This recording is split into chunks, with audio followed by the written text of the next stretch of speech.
I am unashamed. What about you?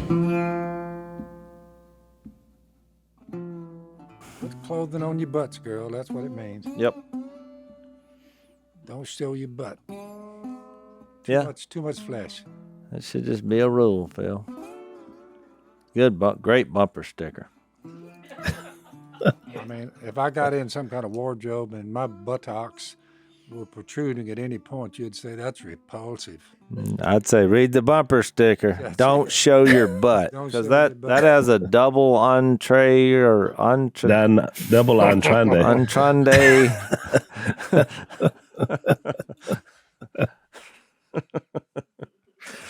I gotta figure out how to pronounce that first before I use it. Yeah. It wasn't as bad as the cessationism. Oh my gosh. You never read the one you found, Jase. You thought you had what he was talking about. I loved that one, the sensationism.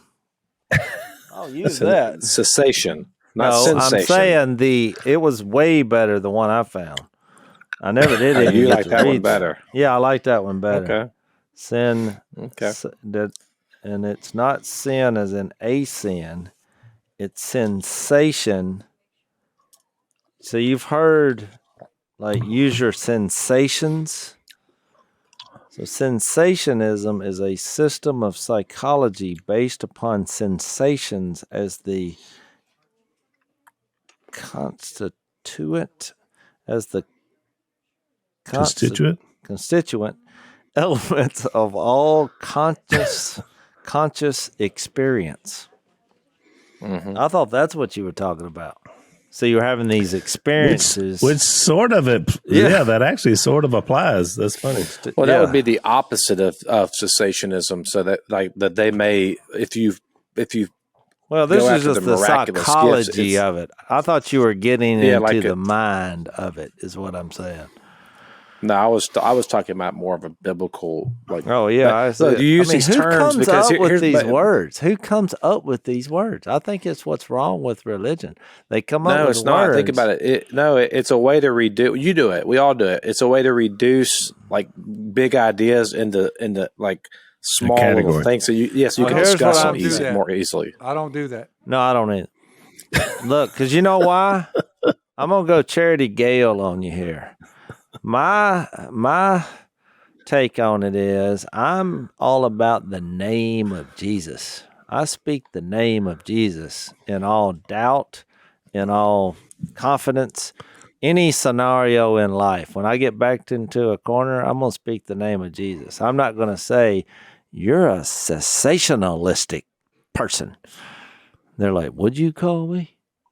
You know, I've never heard that word in my life. And it was right. I'm like, how do you know that? That's the most impressive grammar I've ever heard. Not grammar, vocabulary. Your vocabulary it knows no bounds. It knows no bounds. But to me, when you say that, every time you say that, you probably lose a dozen listeners, and you have a lot of meaningless facts in your head that you need to get out and make room. Actually, it was a very meaningful fact. No, it was great, directly. But the fact you know it is disturbing. Well, this is one of those things where you say, I agree to disagree. Yeah, you're just smarter than me. No, it's not about intellect. You are. How do take that credit? You have more vocabulary in your just pinky-sized portion of your brain than I do in my entire brain. But I got the name of Jesus, buddy. Zach is he's an educated man. All right, Matt, you ready? They ran this long time ago. Our timer's just ticking now. These are all bonus material. What does your timer say? 42 seconds. Are we recording now? That was all. 42. Well, someone should have told me. I would have been a little more polished. So the debate continues into the next podcast. So Jase, I had when you get older, I was trying to get some life insurance, and now they send a nurse to your house when you want life insurance, because I guess they have to assess how big of a risk you are. Mm-hmm. Take your blood pressure, do all these different things. So this woman comes to my house, and I think Zach was there, and Shane were there. And so, she comes in, she starts asking me these questions. Well, the first thing she said, she sits down. She was from like east of us, about an hour, good old country gal. And she said, "Do you have an ID?" And I said, "About what?" And it was crickets. She didn't laugh. She didn't laugh. And so I took out my driver's license. I gave it to her. She starts through her thing. I said, "You didn't get my joke. Did you not hear it?" She said, "What was that?" And I said, I would call that joke a form of Christianese. Yeah, it was. It's corny. It's definitely, but I thought it was. I thought it was humorous. Well, let me give you this. That's not a joke. Is the next time you need life insurance, I'm going to say he has risen, which is the synopsis of the book of Mark that I said, if you don't get anything else, that was in our bonus time of our last podcast. Yeah, if you want a nice synopsis, he is risen. There's your life insurance. And it's free. No, I like it. But I just find it interesting because when I was younger, all I had to do was go to an insurance agent. I'm 35 years old. I'm in good shape. It's obvious when you look at me and they're like, "Oh, yeah, sign right here. Start sending us a check."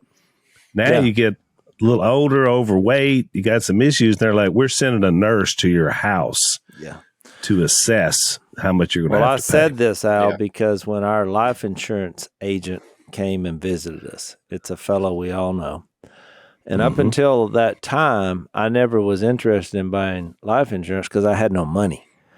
And so, it was a great idea, but I literally had no money to give the person for it. It wasn't there. Right. And so when he came, I tried that at every turn. Every question he asked me about life, since I knew him, I would say some form of "he has risen."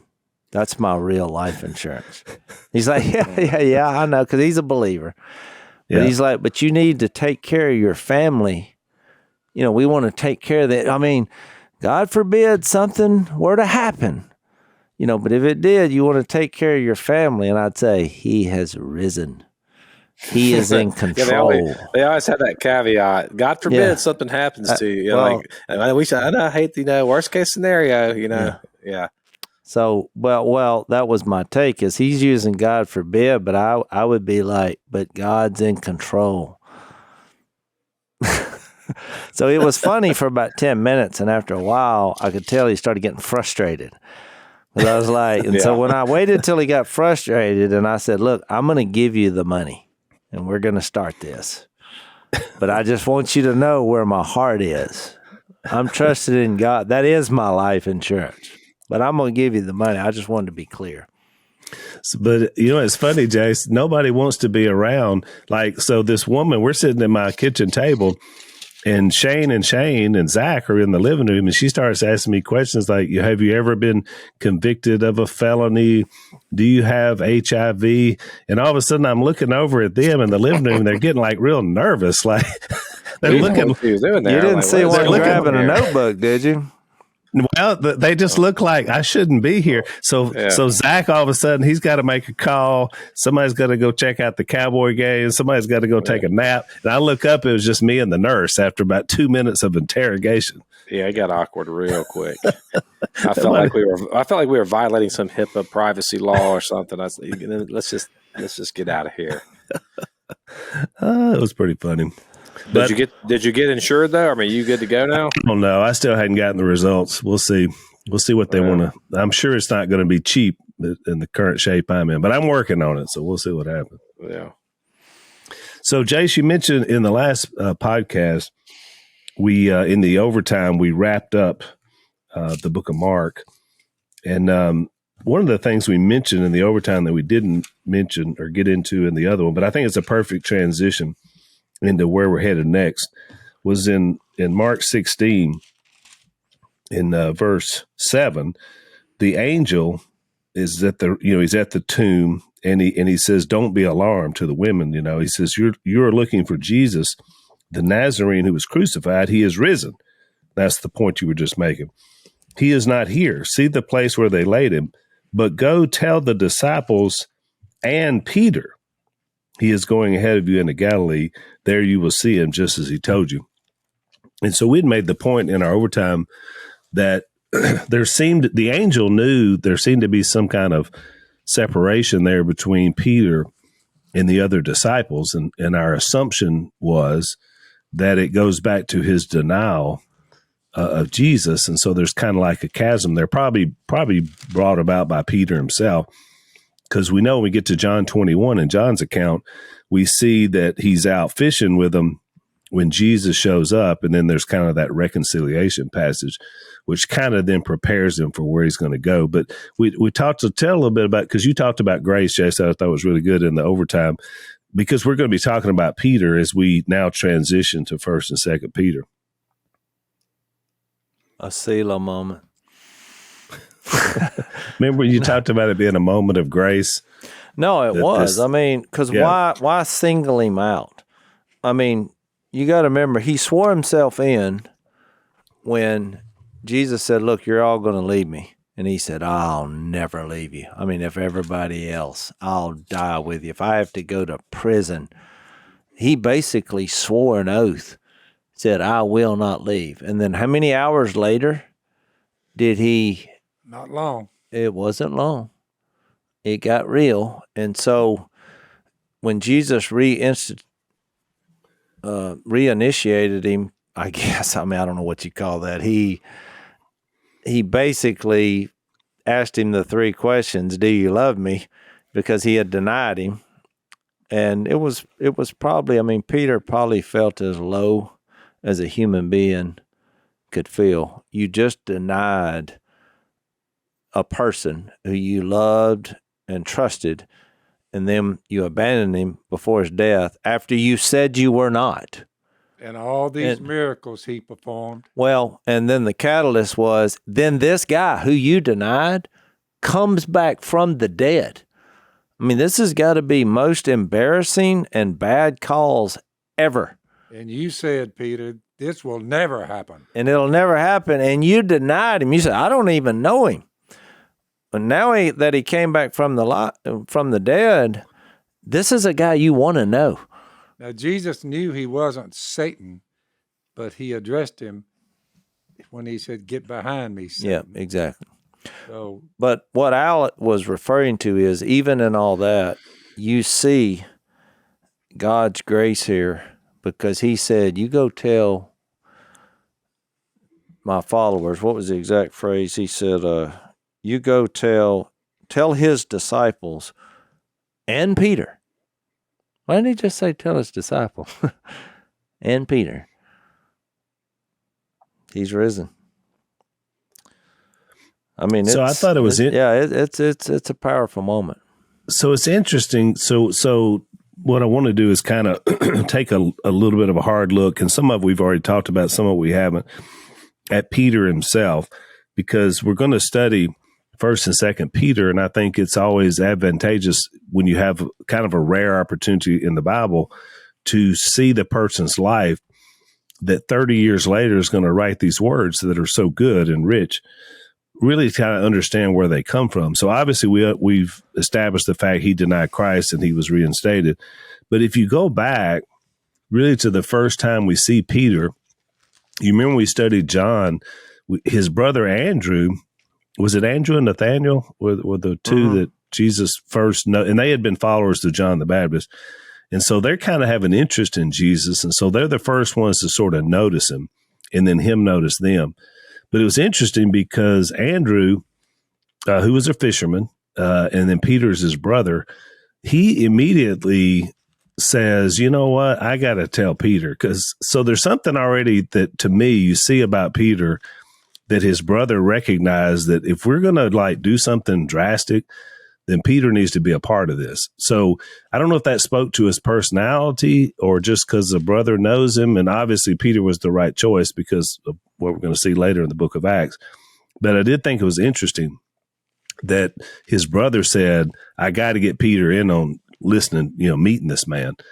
And so he does, which takes us to Luke chapter 5, which is the first time we sort of see Peter and how he came to be a follower. And it's a really interesting scenario because Jesus is there in Luke chapter 5 and he's preaching to people and he's right there at the shore. And it says that there were some fishermen standing nearby who were cleaning their nets.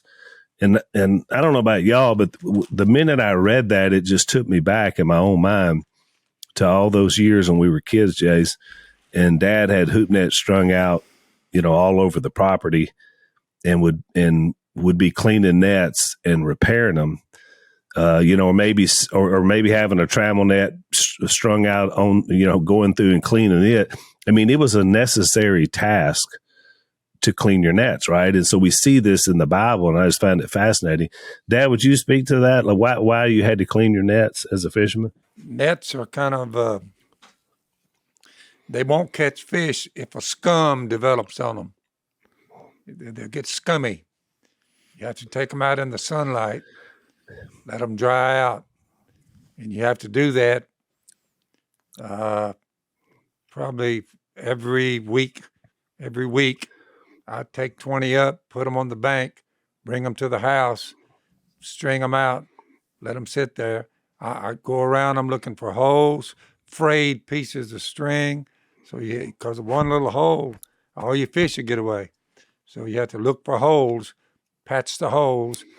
As they dry out in the sunlight, Peter and them was on the bank of the lake. That's where they strung theirs out.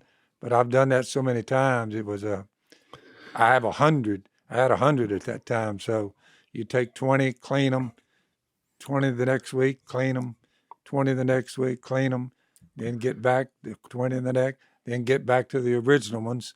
They need it again. You raise a net and nothing's in it. You either got too much scum on it or some of the strings are broken. It's up to you to find them. It's like 3-inch squares and just a solid, 12 feet long, 10 or 12 feet long, So it was a job. Because the bottom line was, if you had a net that wasn't performing, then you're losing money, right? Because if the fish ran while you had it out there. So let's take a break.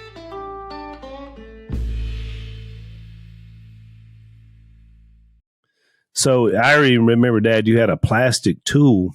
It was sort of like a needle. It kind of came to a point, but it was flat and plastic, and you would have string inside of it, and that's how you patch the nets.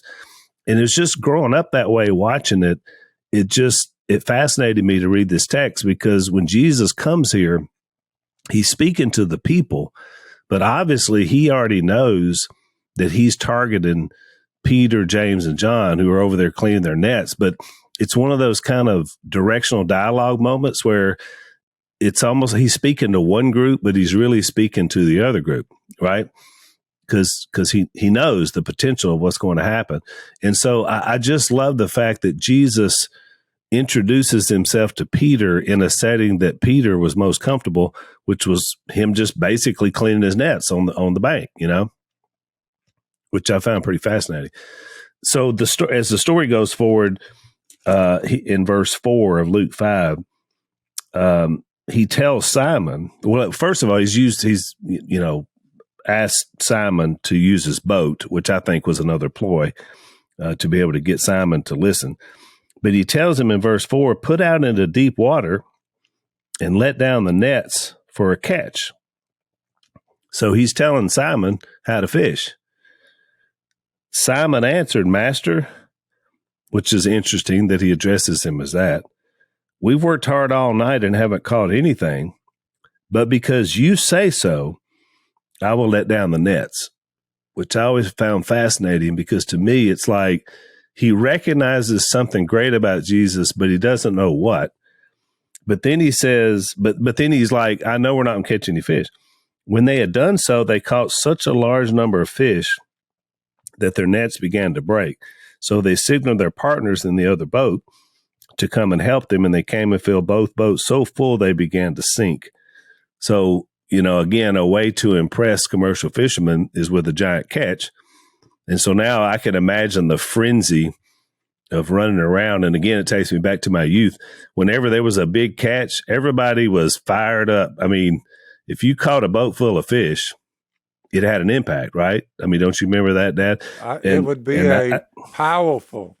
If someone told me, put your net right there, you'd catch them right there. Would you have done it? I'm like, be honest. I just picked this net up. I mean, nothing. To be honest, we'd probably say, hey, yeah. Nah. And look, you go back to you're going to catch them instantaneously when I tell you. Y'all wouldn't have I'm obeyed confessing our sins, Phil. We would have said, hey, you some people are carpenters and some people are fishermen. And you go build you a catfish trap and we'll try that.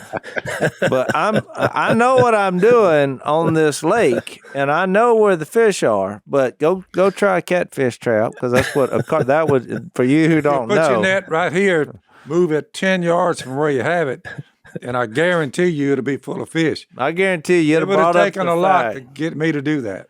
You'd have brought up the fact that he was only skilled in building a catfish. Probably would have, because that's the only wooden net you can use. I'd have said, you want me to do what?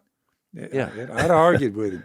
That's why I think this is the more underrated miracle in the Bible, is when he gets to John 21, because it's almost like a mirror image of what happened here. Correct. But there's a couple of differences that only fishermen appreciate. And so when you read Luke 5, it said when their nets began to break, because they did what he said, and whether they were being sarcastic or doubting, they had some problems, because in Luke 5, when they did catch him, Peter falls down at his feet and starts confessing his sins. But Jesus said, don't be afraid. They were afraid after the miracle. Jase, you're a good man for this particular story. I put out a net, and when I tried to raise it, I had so many fish in it. Yeah. The weight of the fish in the net were at least 1,000 pounds. I had them in the net. Nobody was there but me. I dragged up my tail line because when I got it up, I just put about 3 or 4 of the. It's a hook net. It's got about. But you had tell the backstory. You thought, if I have a bigger net, I can catch more fish. Yep. And so you built what I think was the world's largest hoop net. Big hoop net. And because it took everything in you to run it. It was so big, it was very hard to run. It was taller than I was and about 20 feet long. And what's amazing, anyway, I got the fish up. But it either caught nothing, yeah, or it caught everything, which was kind of strange. I couldn't get the thing up, so I cut the tail line, and now my boat's like that, and my fish are hanging down beside the boat, and I'm sitting on about 3 of the hooks, and the thing just runs out. So I've got them in the net. I'm drifting down the river because I cut my rope, put a bottle on it from the next time I fished it.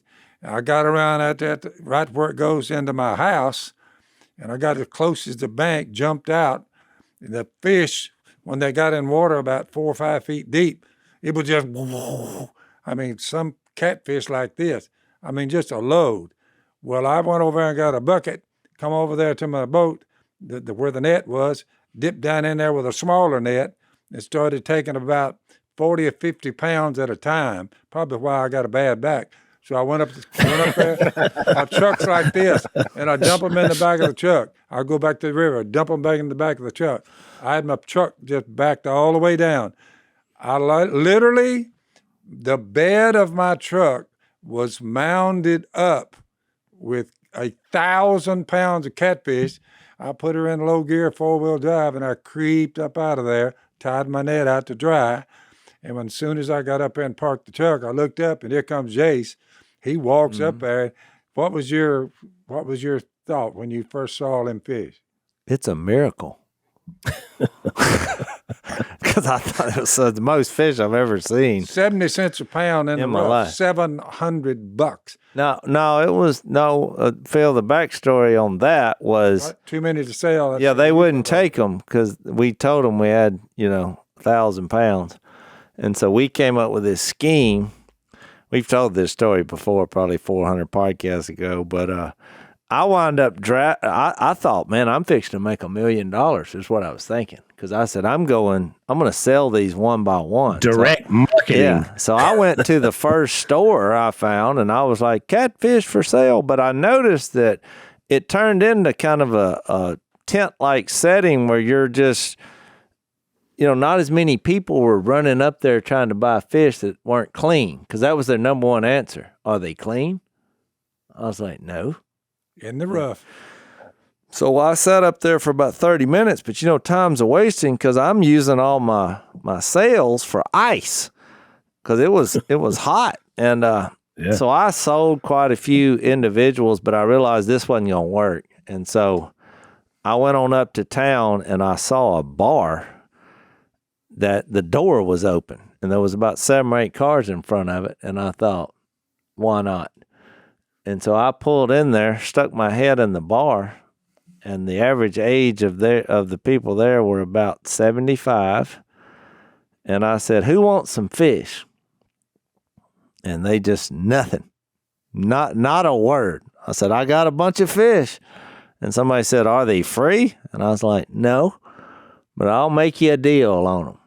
And so when I went back to the truck because nobody moved. So I said, well, that's all that. And so I was fixed to crank up, and they all came out. I was like, well, they're going to take a look at them. So I lifted the tarp over the fish, and everybody was just looking at them. Nobody saying a word. And somebody said, well, how much for all of them? And just at that point, I was ready to move on. So I said, $100 bill will do it.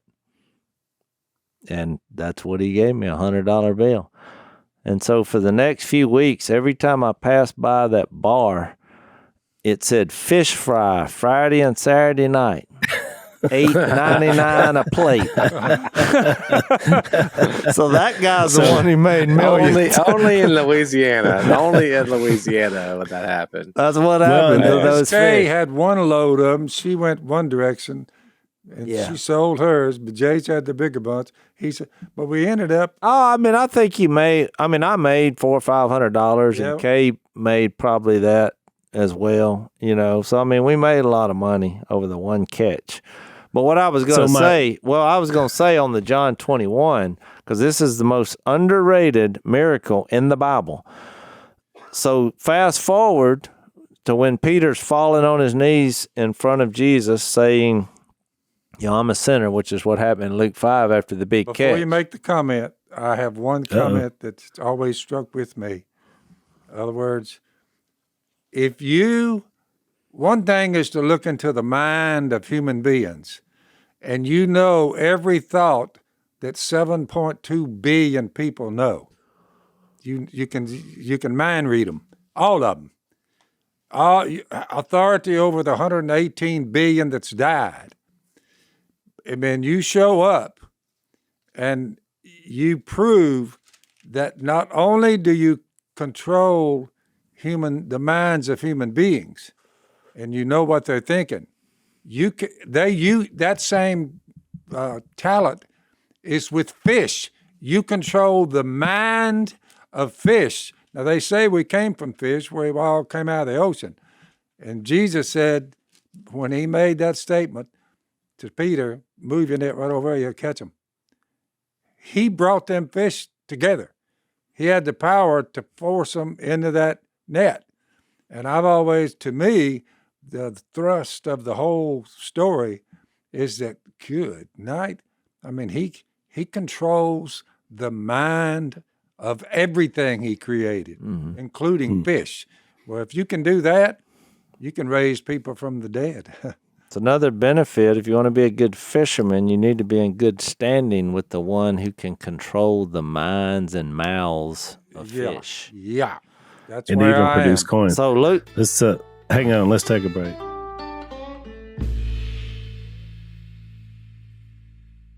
I'm getting this out because it's an underrated come on. miracle. So Luke 5, he calls the first disciples, and he tells them to throw the nets on the other side of the boat.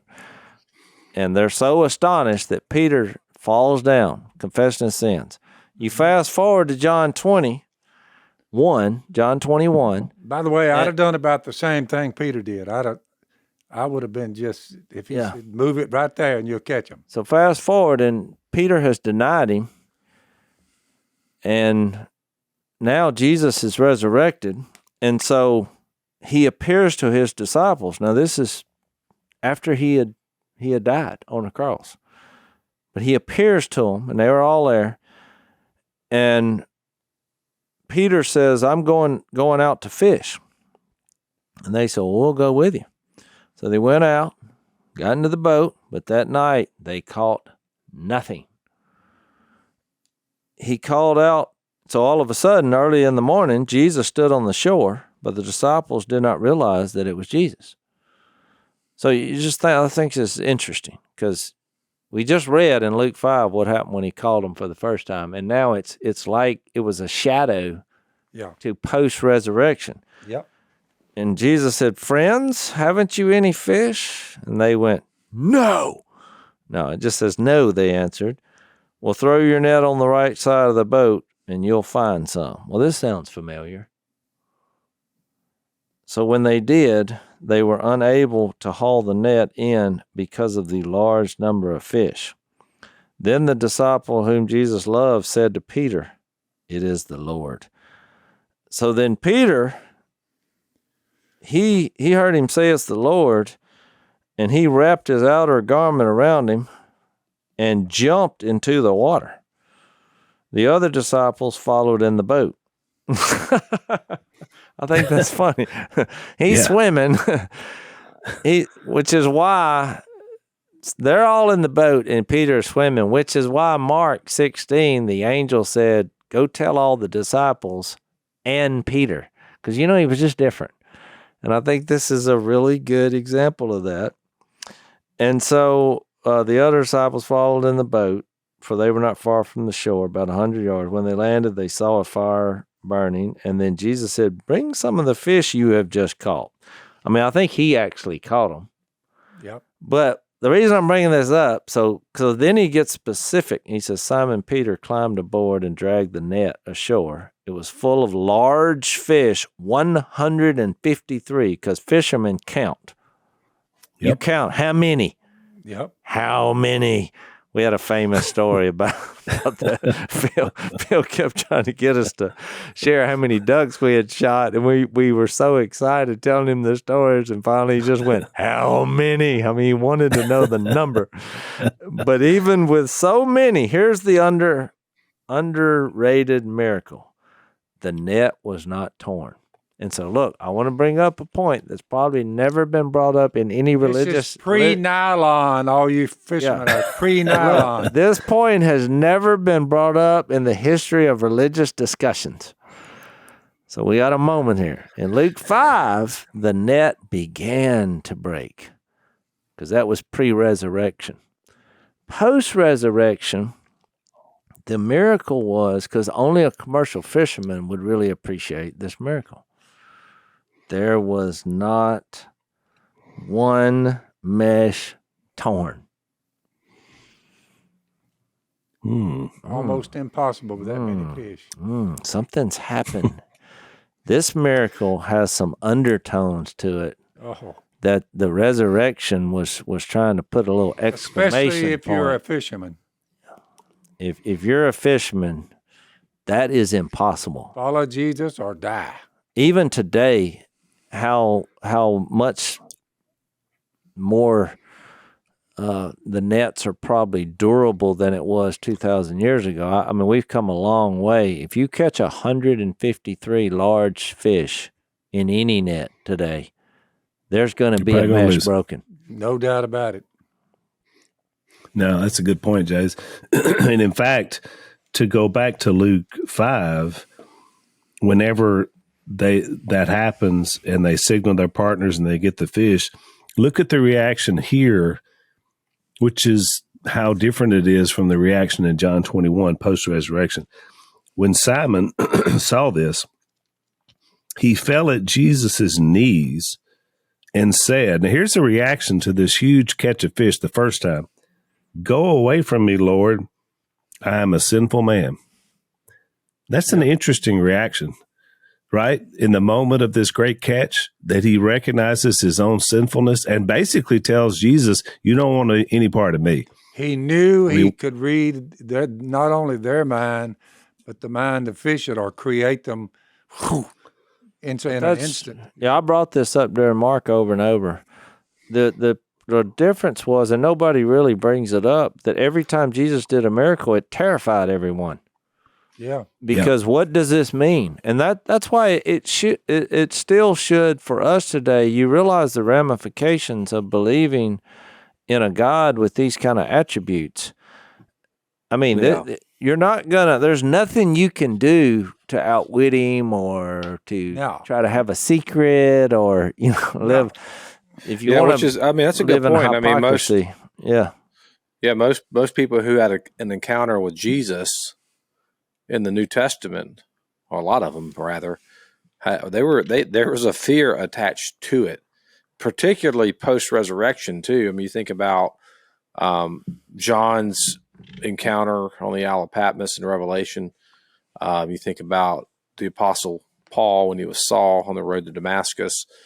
But I think in our culture, like we tend our default position when we think about Jesus is more of the cosmic bellhop version of Jesus, the friendly, nice guy. But it is important to recognize the power and the sovereignty of a person who can control the mind of a fish and say, get in the net, and the fish gets in the net. Like that that's important. Like we should take a moment to just consider, the one we're talking about. It does change things, especially when you see his incarnation now a little differently, because we see his bigness. You can't see Jesus' love until you see his bigness. Yeah, you got to see how big he is. After I was converted, and during the years when I was fishing, sometimes we'd fish instead of webbing, we'd fish trot lines, we call them. It's a nylon string with hooks hanging down off of it about every 3 or 4 or 5 feet. And I put it on the road bed that separated Arkansas and Louisiana. It was all backwater, all water. It goes across the Washita River bottom. And I started tying that net out, and I told them boys with me, both of them, neither one of them that I know of, I don't know whether they became Christians or not, or what happened to them. But I said, you boys are fixing to see something you've never seen before. And they said, what? I said, we're going to load this boat down with fish on these trot lines. The fish started hitting them hooks. Even before I was baiting them, they were going up there, that hook. I guess they might have smelled it from the night before I was fishing somewhere else. But I just told them, I said, you fixing to see something. We're going to load this boat down with fish. $750 worth. And all I did was set it out. When I ran it, I just run it, and the fish just started throwing them over in the boat. And we almost got down to where we were going to sink the boat if I'd have kept catching them. So I just caught $750 worth pretty quick. It was about 1,000 pounds on hooks. And they said to me, my buddies, we've never seen anything like that. And I said, me either. But the one I trust in, he can do this and much more. So I was trying to get a little gospel preached to him, So let's take another break.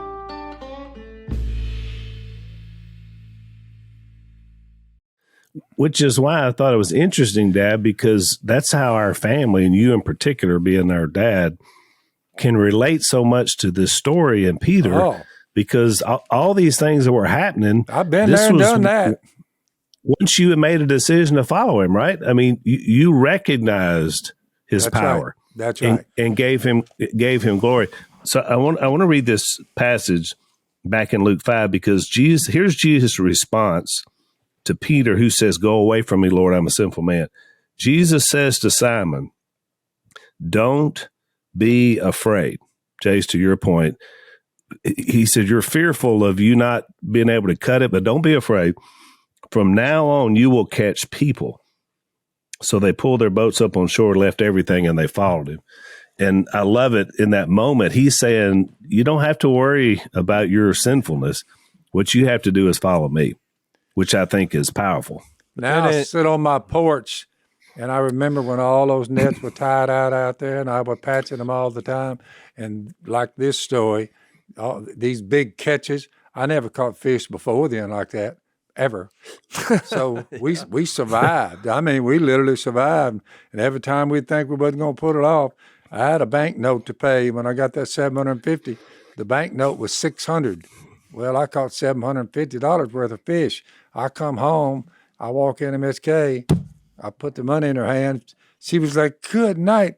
So technically, God, you got more than 600. I said, well, technically, God gave you a tip. "Give me a tip."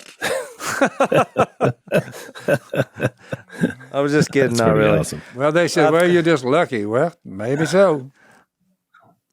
Well, I think the reason it scares people when God works is that, in Luke 8, which is not very far after Luke 5, after Jesus was talking about the different hearts, and he basically put them into 4 categories, but that 2 and 3 in there was worried about the deceitfulness of wealth and life's worries, and he makes a profound statement. It says in verse 8:17, it says, "For there is nothing hidden that will not be disclosed, and nothing concealed that will not be known or brought out into the open."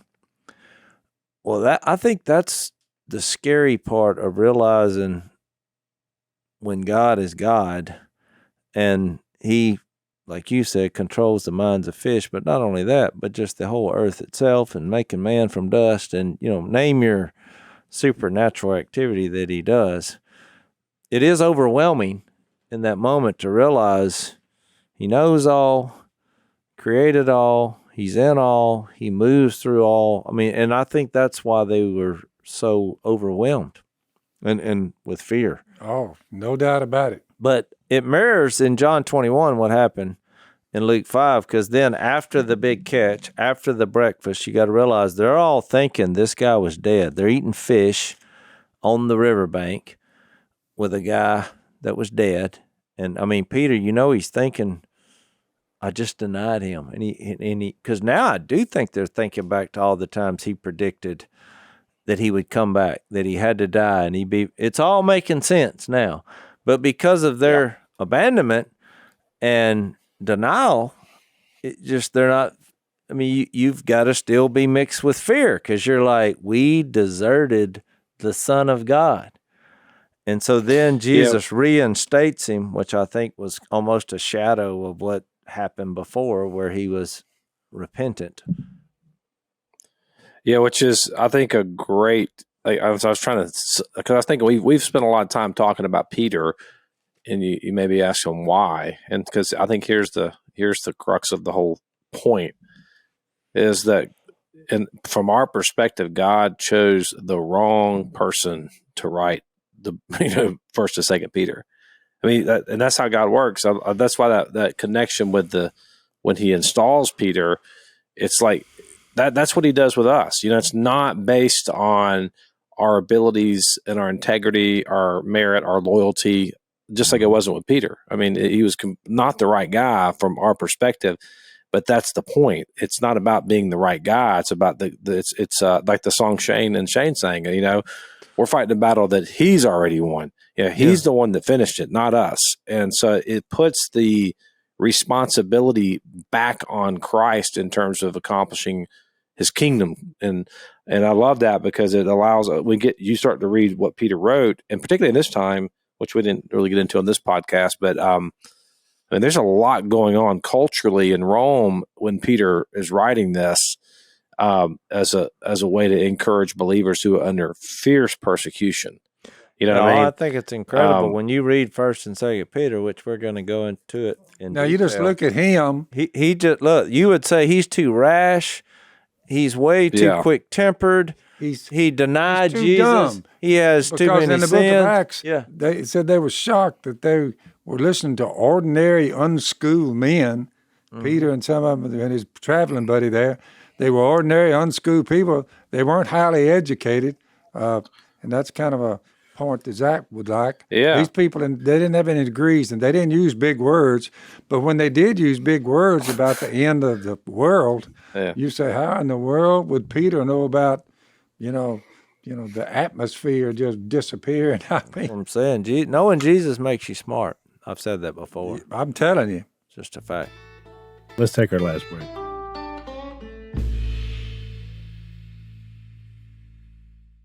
It's a consistent theme throughout the entire Bible is that God chooses the lowly things of the world. That's right. To despise the positions of power and the things that you think are the way that God would come through and accomplish this. Even Christ himself, even the way that God enters into the world was very humble. That's what these boatloads of fish are all about. And I saw it myself with my own eyes when I used to fish, and I'm thinking they were biting on that trot line. They were biting on these bare hooks before I even baited them. The fish were on them. And I'm looking at them. Yeah. They said, you hadn't even baited that yet. Them old boys with me.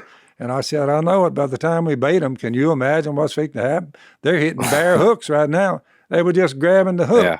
And I'd go up there was another grabbing hook. And most of them were like 2 to 4 pounds, 5 pounds apiece, 1,000 pounds strong.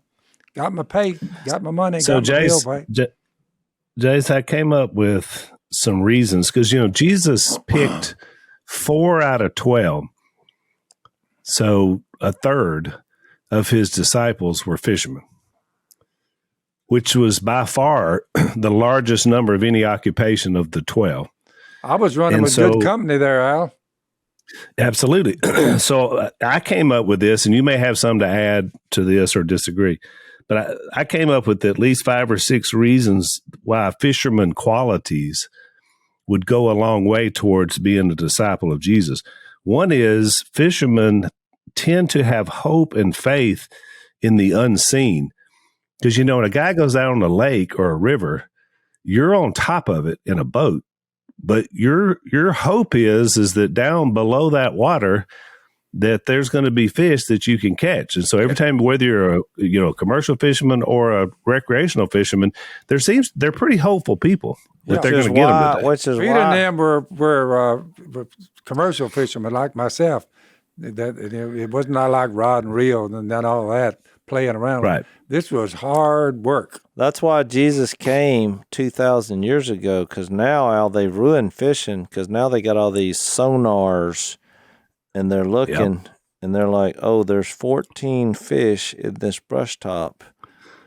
They've taken all the faith out of it now. So point one. That's a good point. True. But back then, they didn't have sonar or radar. They had to use some faith. Exactly. So the second one is that they tend to be either peace seekers. In other words, the reason you get away and choose this line of work is you're seeking some sort of peace of mind, to be out on the river, to be out. Or that's positive. Or the negative is you're an escape artist. You just don't want to be around people. But either way, whether a fisherman tends to either be looking for peace of mind or looking to get away from people. That's exactly where I was, right there. Well, and I think it's a way to be self-employed. I mean, there's some freedom to that, or you're in your mind. I had 2 degrees, but neither one of them were ever used because I just said, I want to go somewhere in the middle of nowhere down on the riverbank and I'll just fish for you wanted to be your own boss, though, so that'd probably be a negative thing on the fish. Yeah, probably. But it's true. Well, but that takes me to my third one. Y'all took me to my third one. Fishermen tend to be work oriented. In other words, if you're commercial fishermen, for sure, because we talked about how it is, but even recreational fishermen, you got to have your tackle. You got to get up early. Yeah. You got to get out on the water. It's not like you're just sitting around, eating bonbons. It doesn't feel like work because it never felt like work to me because fishing is fun. Right. Even though we made money, and look, it was work. And we did the same thing with crawfish, though, and you remember how that went. Yeah. Man, that was the most fun I've ever had for 2 weeks. And then all of a sudden, I thought, what have we done? This is not fun. There's only so much crawfish you can eat, but after a while, I was like, this is not fun anymore. Yeah. This is not fun. It was too much. All right, here's another one. They tend to not be offended by the elements of nature. Now, that could be weather, blood and guts, stench, inconvenience. True statement. Oh, look. All those are present. The first thing I told my lovely wife on our second date is I said, look, the fact that we're going out again is a positive sign. And I said this before she got real close to me because she was fixing to get in my truck. I said, but I'm going to have to warn you about something. I stink. She looked bewildered, you know. It's like it's hard to tell your date that, look, I stink. And she was like, what do you mean? At what? She thought I meant some quality that I had that I was not very good at. I said, no, I smell. You're fixing to smell me. I literally stink because I smell like fish. But every time you smell that, just remember, that's money.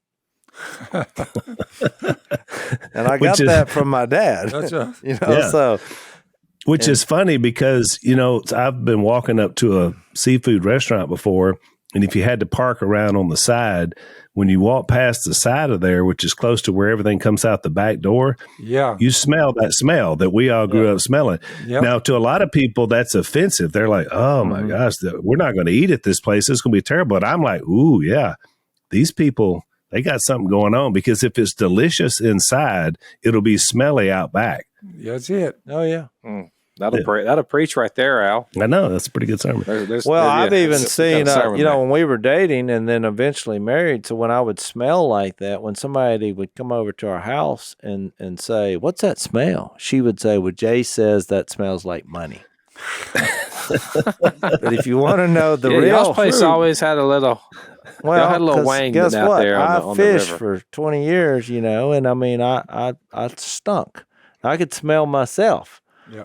And sometimes, look, it would gag me. That's why the Almighty finally took my smell away. Yeah. I can't smell nothing now. Nothing. Let me tell you, when you get, I don't want to be graphic here. That's next level. I don't want to be graphic because we probably have some sophisticated people listening now that Zach has been dropping all this vocabulary on a weekly basis. But when you get a dead gar out of a net, it is impossible not to stink the remainder of the day. I don't care. You can have gloves, because it is impossible. And so you're going to smell like that. And because it's a gag reflex while you're getting him out. It was for me. I would gag and get him out. And then the remainder of the day, every time I got around somebody, I noticed they quickly got away from me. Yeah. Your audience would like to know, you're saying a gar, that means 4, 5, 6 footer. Oh, yeah. Huge gar. Looks like an alligator, but it's a fish. Yep. When they die in the net, it's tough. It has some of the sharpest teeth on the planet. When you say, I mean, you can cut yourself so easily. They'll rip you to shreds. The next one I have was that fishermen like to pass along their knowledge of fishing, but they don't like to tell you where they're catching them. So what's the spiritual application of that? Well, the spiritual application is they have opportunity and motivation to tell about what they're doing, which I think is good. They just don't like to tell you where. And I hate to give away one of the scenes that may be in the movie, but this is a true story. Phil, you did that. There's a legendary story that Terry Bradshaw, I think he writes about it in his book, where you hid your fishing hole from him, right? Yeah, made him wear a toe sack over his head. Yeah, it wasn't just personal. He did it to anybody. I mean, that was like a understood thing. Yeah, that was catching bass with rod and reels. I didn't want him to tell his buddies. They move in on our hole, so I just blindfolded him till we'd leave, and they would come out through the woods, and he didn't know where we caught them. So, which is a perfect way, I guess, to end this podcast. So I've got one more. He ended up playing football, and I ended up, building duck calls. It's a toss-up. So, who got the best deal? I don't know. I think you did pretty well, Dad. So I've got one more, but we're out of time. So you're going to have to follow us over to Overtime to get my last observation. If you want to do that, we're on blazetv.com/unashamed. Not only for our Overtime, but also for everything Blaze has to offer. So thanks for being on the podcast today, and we'll see you in Overtime. Thanks for listening to the Unashamed podcast. Help us out by rating us on iTunes. And don't miss an episode by subscribing on YouTube And be sure to click that little bell to get notified about new episodes. And for even more content that you won't get anywhere else, subscribe to Blaze TV at blazetv.com/unashamed.